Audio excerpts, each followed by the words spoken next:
I'm sitting on the edge of my bed in a small studio apartment in Seattle, the kind where the radiator hums louder than the traffic outside, and the rain paints the window with a rhythm that feels like a heartbeat. My phone buzzes on the nightstand, the screen lighting up with names that used to mean everything to me. Mom, Dad, Clara. It's been 7 months since I walked away from my family. 7 months since I found out they'd lied to me about the money I sent to save our childhood home in Tacoma. Money they never used for the mortgage, even as I skipped meals to make sure they had a roof over their heads. I'm Elise Harper, 29 years old, a data analyst who fought her way through a full scholarship at the University of Washington, only to spend a decade being the invisible glue holding my family together. For years, I paid their bills, covered my sister Clara's endless emergencies, and watched them celebrate her failures while my sacrifices faded into the background. The day I left, no one noticed me slip out with just a backpack and my laptop. No arguments, no goodbyes, just the quiet click of the door as I stepped into a new life. Now they're calling like I'm the lifeline they can't survive without, but I'm not picking up. I'm sipping chamomile tea, staring out at the Seattle skyline as the rain falls in sheets. And for the first time in my life, I feel the weight of freedom. If this sounds like a story you've lived, or one you need to hear, stick with me. I'm going to take you through the journey of how I broke free, and I'd love to hear your thoughts in the comments when we're done. Don't forget to hit that like button and subscribe for more stories that might just change the way you see your own life. Let's go back to where it all started, to a small house in Tacoma with peeling paint and a front porch that creaked under every step. Growing up, we were always one paycheck away from disaster. My dad, Greg, was a handyman who took whatever jobs he could find, fixing leaky faucets, patching roofs, anything to keep us afloat. My mom, Linda, worked part-time as a cashier at a grocery store, her shifts unpredictable, her mood even more so. I was the younger of two kids, always in the shadow of my sister Clara, who was 4 years older and the family's golden child. Clara was the dreamer, the artist, the one who just needed a little more time to figure things out. She dropped out of community college after one semester, bounced between jobs, barista, retail clerk, dog walker, and always had an excuse for why she couldn't contribute. When she needed a new tablet for her freelance art career, Mom opened a credit card without a second thought, even though we were already behind on the electric bill. Meanwhile, I started working at 15, not because I wanted extra cash for clothes or concerts like my friends, but because I knew if I didn't, we'd be eating canned soup for dinner again. I'd bike 6 blocks to a diner after school, washing dishes until my hands were raw, the smell of grease clinging to my clothes as I pedaled home in the dark to finish my homework by flashlight when the power got cut off. I was the responsible one, the one who kept things together, even as a kid. I remember saving my first paycheck, $87 after a month of scrubbing plates, to buy a secondhand computer so I could keep up with schoolwork. No one asked if I needed help. No one checked if I'd eaten dinner. No one noticed the circles under my eyes from staying up late to study. But when I got a full ride to the University of Washington, all I got was a distracted, "That's nice, Elise, but can you drive Clara to her art show this weekend?" Clara was always the priority, even when she failed. She'd quit her job at a coffee shop because the manager was too demanding, and Mom would hug her saying, "No one can survive a toxic environment." When she crashed Dad's car after borrowing it without asking, Dad just shrugged and said, "Accidents happen." But me, I was expected to be perfect.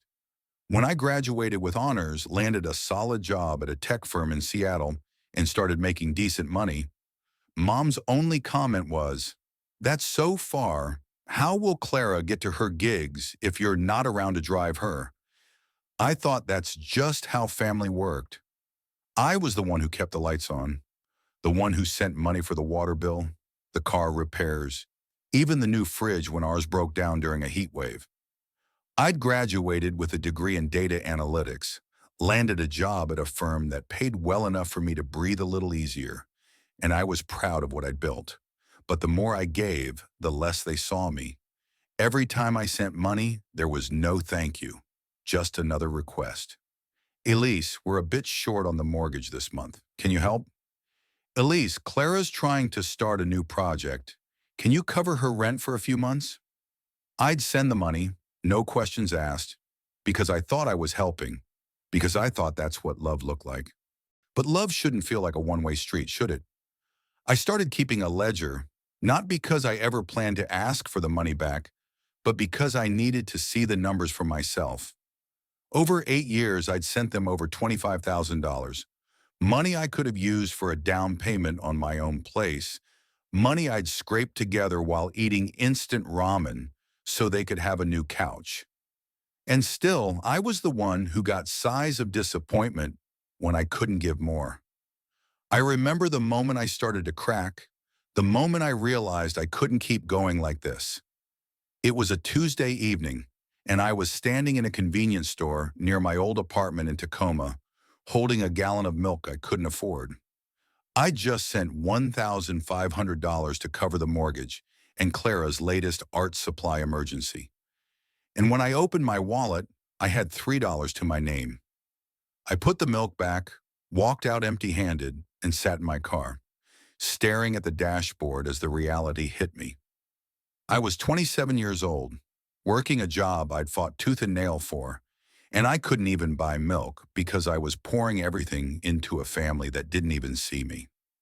I drove home, my hands shaking on the wheel, and cried for the first time in years, not out of sadness, but out of exhaustion. I was tired of being the family's ATM, tired of being invisible, tired of carrying a weight that was never mine to begin with. It all came to a head one rainy Saturday afternoon in Tacoma, about a year later. I'd driven down after a grueling week at work, my trunk loaded with groceries I'd bought for them. Fresh vegetables, chicken, things I knew they couldn't afford. I walked into the kitchen, arms full, expecting at least a smile, but instead Mom was waiting for me, her arms crossed, her face tight with frustration. "Elise, we need to talk," she said, her tone sharp enough to cut glass. I set the bags down, my stomach already sinking. "What's going on?" I asked. Dad emerged from the living room, his voice heavy, like he was delivering bad news. "The money you've been sending, it's not enough anymore. We're still behind on the mortgage, and the bank's breathing down our necks." I stared at them, my mind racing. Not enough? I'd been sending $1,200 a month for the mortgage alone, not counting the other expenses I'd covered. Clara's phone bill, Dad's meds, the leaky roof I'd paid to fix last winter. "I've been paying on time," I said, my voice trembling. "How is it not enough?" Clara, sprawled on the couch with her sketchbook, chimed in without looking up.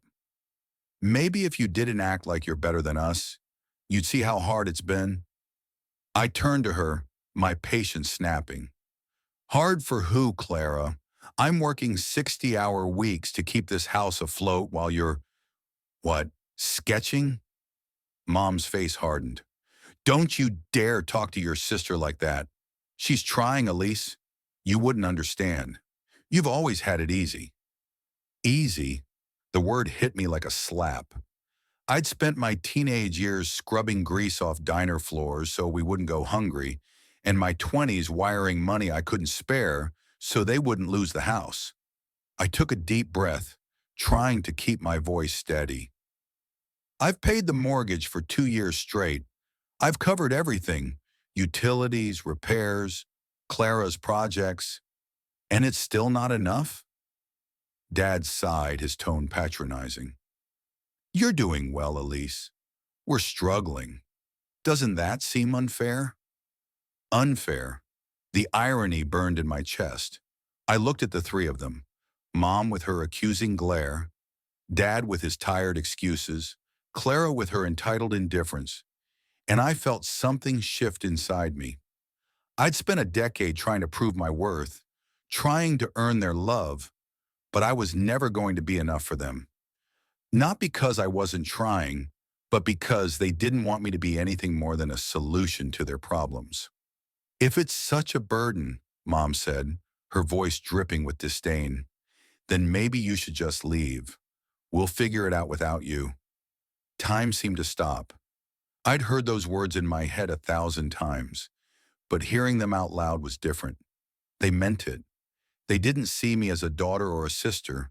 They saw me as a resource, one they could guilt into giving more. I looked at the groceries on the counter, groceries I'd bought with money I couldn't really spare, and I made a decision. Okay, I said quietly, my voice steady despite the storm inside me. If that's how you feel, I'll go. I turned, walked to my car, and drove away, the rain blurring my windshield as I left behind the weight of a decade. I didn't look back, didn't stop to see if they'd come after me. They didn't. Clara muttered something under her breath as I left. Maybe so dramatic, maybe something worse, but no one called my name. No one asked me to stay. I drove straight to Seattle, my hands gripping the wheel, my heart pounding with a mix of fear and relief. I didn't know what was next, but I knew I couldn't go back. The first few months in Seattle were like learning to breathe again. I found a tiny studio apartment in a building with chipped paint and a hallway that smelled like old wood. But to me, it was paradise. I moved in with just a backpack, my laptop, and a secondhand comforter I'd picked up at a thrift store. I'd wake up to the sound of rain tapping the window, make coffee without anyone asking me to run errands, and spend my evenings reading or walking along the waterfront at Pike Place Market, watching the ferries glide across the Puget Sound. I cut all financial ties. No more transfers, no more bill payments, no more grocery runs. My bank account slowly started to grow, and for the first time in years, I could see a future that belonged to me. I'd sit on my creaky bed at night, listening to the rain, and feel a peace I hadn't known since I was a kid, back when I still believed family meant safety, not sacrifice. But peace doesn't last forever, does it? Around month 4, the messages started coming. First, it was Mom. Elise, the bank sent a warning about the mortgage. Call me. Then Dad. We need to talk. This is serious. Clara's voicemails were the worst. You think you're better than us, don't you? If we lose the house, that's on you. I didn't respond, but I couldn't stop the guilt from creeping in. Had I been too harsh? What if they really lost the house? I'd spent so long being their safety net that the thought of them falling without me felt like my failure, not theirs. I'd lie awake at night, the rain a constant companion, replaying their words in my head. You've always had it easy, Mom had said. You're acting like we owe you the world, Clara had snapped. But I didn't want the world. I just wanted to be seen, to be valued for more than what I could give. Then one evening after a long day at work, I decided I needed the truth. I'd been avoiding it, afraid of what I might find, but I couldn't keep running from it. I sat at my desk, the glow of my laptop the only light in the room, and logged into the bank account I'd used to send mortgage payments, the one in Dad's name that I trusted them to manage. My heart sank as I scrolled through the transaction history. The last mortgage payment had been 9 months ago, 3 months before I stopped sending money. I'd sent $3,600 after that last payment, money they'd begged for, money they swore was for the house, but it hadn't gone to the mortgage. I called the bank to confirm, my hands shaking as I spoke to the representative. The account is 9 months overdue, she told me, her voice calm but firm. Total outstanding balance is $8,100. It's at risk of foreclosure. I thanked her and hung up, a cold wave of betrayal washing over me. They'd lied to me, taken my money, and used it for something else, while letting the house I'd fought to save slip away. I sat there staring at the screen, the numbers blurring as tears welled up in my eyes. All those years of skipping meals, canceling plans, putting my dreams on hold. They'd taken it all and thrown it away without even the decency to tell me the truth. That night, my phone rang, Dad's name flashing on the screen. I stared at it, my heart pounding, knowing this conversation was inevitable. I'd spent months avoiding them, but I couldn't avoid this. I hit answer, my voice steady despite the ache in my chest. Elise, I guess you found out about the bank, he said, his tone tense, like he'd been caught. I did, I replied, keeping my voice even. The mortgage is 9 months behind.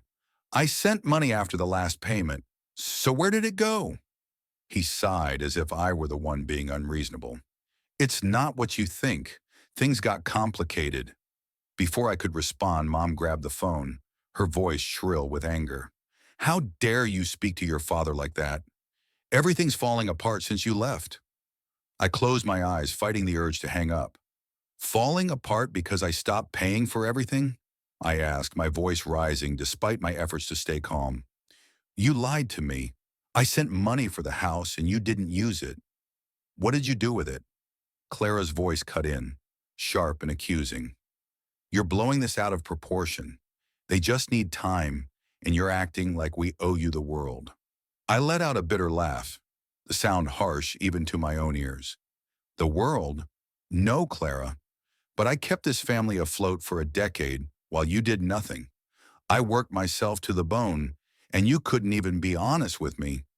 Dad came back on, his voice softer now, pleading. If you don't help, we'll lose the house, Elise. We'll have nowhere to go. Don't you care about us at all? The guilt hit me like a tidal wave, but I pushed it back, letting the truth anchor me. I cared for years, I said, my voice breaking. I cared when I was 15, working nights so we wouldn't go hungry. I cared when I sent every spare dollar I had to keep this house from foreclosure. I cared when I gave up my own dreams so you could have a new fridge, a new tablet, a new chance. But you didn't care about me. Not enough to tell me the truth, not enough to see me as more than a paycheck. I'm done. There was a long silence on the other end, broken only by Mom's muffled sobs. Elise, you can't mean that, Dad said finally, his voice trembling. I do, I replied, and for the first time, I felt the words settle into my bones. I've done more than enough. It's time you all learn to stand on your own. I hung up, my hands shaking as I set the phone down. The silence that followed sweeter than any apology they could have offered. The rain outside seemed to soften, as if the world itself was exhaling with me. Now, 7 months later, I'm sitting in my little apartment, the Seattle rain a soft rhythm against the window. I've started saving for a trip to Europe, something I never thought I'd be able to do. I've joined a hiking group, made friends who don't ask me for anything but my company, and I'm even taking a photography class, capturing the city's foggy mornings and vibrant markets through my lens. I heard through a mutual friend that my parents are scrambling to avoid foreclosure, and Clara's moved in with a friend after a fight with Mom. They still call sometimes, leaving voicemails that alternate between guilt trips and accusations. But I don't listen anymore. I've learned that love isn't about giving until you're empty. It's about giving where it's valued, where it's returned. I still wonder sometimes if I was too hard, if one day I'll regret not helping them one last time. But then I look around my little space, at the life I'm building for myself, and I know I made the right choice. Freedom isn't loud. It's the quiet moments where you realize you're enough, just as you are. It's the sound of rain on a Sunday morning, the warmth of a cup of tea in your hands, the knowledge that you don't have to carry the world on your shoulders anymore. I used to think being strong meant holding everything together, even when it broke me. But real strength is knowing when to let go, when to choose yourself, when to walk away from a system that only takes and never gives back. I'm not telling this story to be praised or to prove I was right. I'm sharing it because I know I'm not the only one who's felt this way. If you've ever been the good kid, the one who's always there to fix things, the one who gives until there's nothing left, I want you to know you're not alone. And I want you to know it's okay to choose yourself. What do you think? Did I do the right thing by walking away? Or should I have tried to find a compromise? I'd love to hear your thoughts in the comments, especially if you've ever had to set boundaries with family or if you've been in a situation where you felt invisible. If this story resonated with you, please give it a like and subscribe. We've got more stories coming that might just inspire you to find your own light. Let's keep this conversation going because sometimes the greatest gift you can give yourself is the courage to shine on your own terms. You've got this, and I'm rooting for you.